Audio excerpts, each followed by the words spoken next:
makadi aiwa tiripo isusu ndaona mabatikana nenyama chiremba asi ndanakidzwa nenyaya yenyama mitaura kuti mimi makambofamba kunyika yeJamaica mukaona mbambaira ichirimwa ichishandiswa mashandisirwo azvo kuti makagudzikana maybe ungati ndakatoshamiswa nekuti kuJamaica mbambaira yaishandiswa sestarter padina baba yakaitwa soup. Oh, starter is soup. Yatoti butternut soup iri mbambaira soup. Mbambaira soup but ichinaka zvakunaka zvazvo. Tozoenda pamain dish. Wangorwa zvati potatoes yacho. Kuti inenge iri mashed. Iri boiled. Right. Iri roasted. Right. Itwa machips zvakare. Mbambaira iyo. Mashed, boiled, mbambaira, chips. Roasted chips. Roasted. 5 different. Pamain dish. Yeah. Tozoti kupudding unogadzira futi sweet potato mbambaira pudding inonaka zvokuti zvamusavambona futi.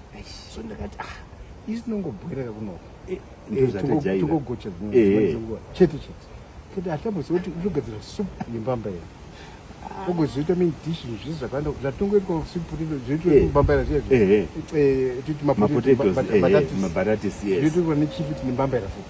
Endiyeti matapi endiyeti mbambaira ine more utano than matapi renyaya. Saka isusu chatinetsa mumweni mukuru kusaziva. Ichokwadi. Hatiziviba. Changodira zvatinongoita zviya zvokuti ndizvo zvitira. Aiwa kune zvakatoona zvinokonesa nembambaira. Ndinonaka zvokuti chiremba makaine recipe here.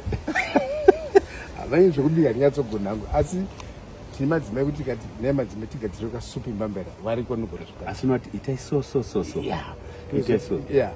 But on YouTube, I think I'm going to check my tinogadzira yedu zvatichaitaga tichanatsotsvaga to prepare to tanga toita different soups totsvaga the best toita different this different that different food tichitsvaga tozonyora marecipe tozopa wadyi wedu wemuno muchi marecipe yayo saka apakanaka ruzivo munarwo chasara kuisa pasi saka todaita izvozvo chiremba.